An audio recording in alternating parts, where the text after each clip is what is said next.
이번 시간은 찬양을 해설하는 시간입니다. 오늘 신청곡은 교회여 일어나라, 이남진 형제가 신청하셨고요.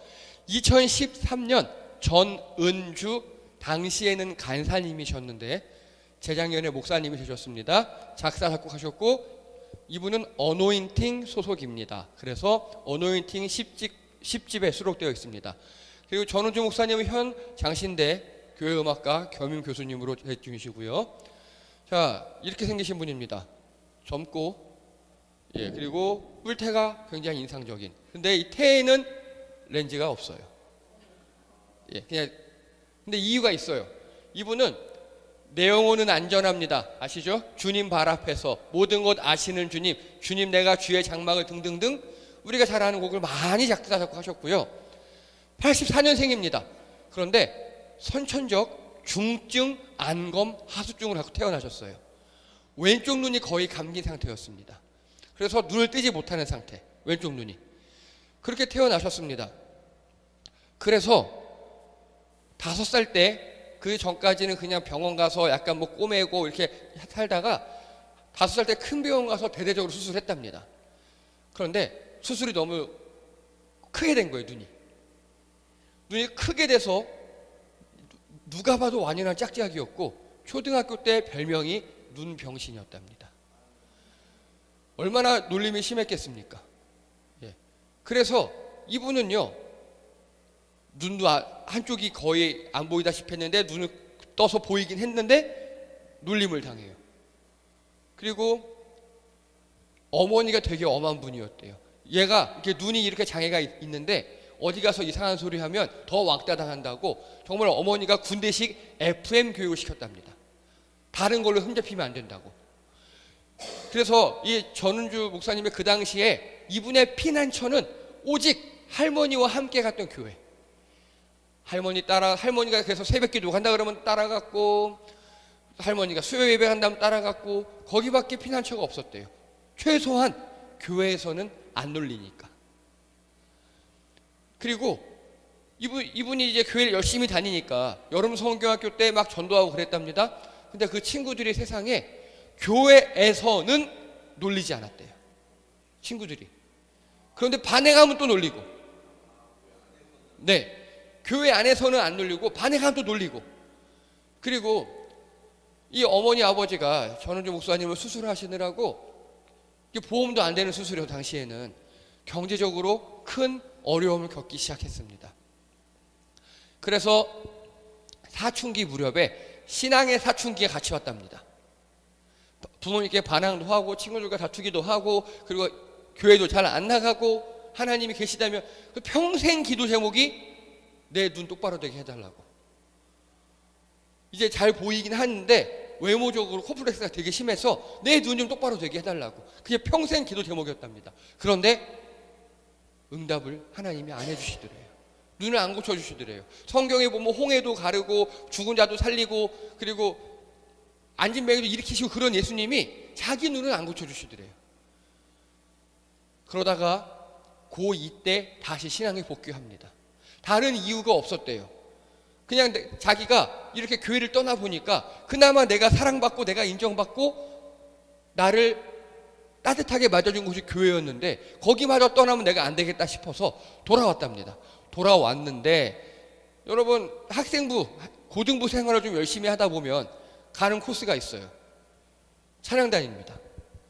다 그때 막 찬양단이 유행할 때였어요. 다 누군 피아노 한다, 누군 드럼 한다 막 그러고 있는데 다룰 줄 아는 악기가 없어요. 그래서 한 게 찬양 인도. 그런데 생각해 보세요, 여러분. 인도자는 아무래도 시선이 주목받죠. 근데 본인은 외모 콤플렉스가 있어요. 그때 담임 목사님이 씌워준 게 안경이랍니다. 이거라도 쓰면 좀 덜 괜찮다고. 그래서 지금까지 뿔테 안경을 쓰고 있답니다. 네. 참 가슴 아픈 분이셔요. 그래서 이때 기도 응답을 못 받아요, 아직도. 근데 그때 기도하다가 하나님께 부르신 게 신학교랍니다. 그래서 신학교에 입학하고 유학도 갔다 오고 음악으로 막 잘 나가고 그렇게 되었답니다. 지금은 고백한답니다. 자기 눈이 이렇게 된 건 하나님께 기도하라는 뜻이었다고. 그래서 기도할 수 있었고 이렇게 찬양할 수 있었고 인도자가 될 수 있었고 이렇게 우리나라 유수의 작곡가가 되어서 여러분 교회 음악에서 장신대 교수 됐으면 거의 우리말로 하면 서울대 간 겁니다. 예, 거기까지 갈 수 있었답니다. 그래서 이분은요 작사 작곡을 하실 때 책으로 한답니다. 책을 읽고 거기서 감명을 받고 그 책을 묵상하고 기도하다 보면 말씀이 떠오른대요. 그럼 이제 작사하고 작곡하고 이런 스타일로 했답니다. 그래서 이분이 찬양 인도를 오래 하다 보니까 어노인팅이라고, 그 당시에 어노인팅이면요 우리나라에서 꿈이 있는 자유, 다리 놓는 사람들 그 다음에 거기서 나온 사람들이 만든 어노인팅, 거기에 가입을 했답니다. 그때 이미 이때에는 음악적으로도 많이 돼 있고 그리고 인도자도 유명하고 그래서 가입이 됐답니다. 그리고 거기서 약 10년 이상 사역을 하시면서 작사 작곡을 시작하시고 나중에 인터뷰해 보니까 어노인팅은 나의 집이래요. 본인이 지금 본인이 어느 교회에서 찬양 목사로 사역하고 또 장신대에서 교수도 하지만 어노인팅만이 나의 집이다, 내 본향 같은 곳이다. 그렇게 고백을 했습니다. 그리고 책을 무지 많이 읽어요. 그럴 수밖에 없었죠. 어릴 때 눈이 그러니까 나갈 수 없죠. 그리고 이때는 뭐 인터넷이나 뭐 TV 이런 게 많이, 어머니가 FM이었으니까 할 수 있는 건 책 읽기. 그 책 읽기가 자신의 영적 자산이 되었답니다. 그래서 2013년도에 본인이 계속 그 스타일로 책 읽고 작곡하고 책 읽고 작사하고 이러고 있다가 삶의 예배가 무너진 자신의 어릴 적 친구들의 생각이 났답니다. 그게 무슨 소리냐? 자, 교회에선 친구들이 어떻게 되겠다고 어릴 때? 잘 놀았어요. 학교 가면 놀려요. 이게 철저하게 삶의 예배가 무너진 크리스찬의 모습이잖아요. 여기서는 거룩하게 지내고 우리 예배 드릴 때는 주일날은 옷 예쁘게 입고 오고 성경책 한 쪽 끼고 안녕하십니까 막 악수하고 그러다가 교회 나가자마자 사기치고 욕하고 할 일 다 나쁜 짓 다 하고, 이게 삶의 예배가 무너진 전형적인 크리스찬의 모습이잖아요. 근데 문득 자기 어릴 때 자기를 놀려대던 그 친구들이 생각이 났답니다. 그런데 자기 자신의 모습을 보니까 자기도 똑같으래요.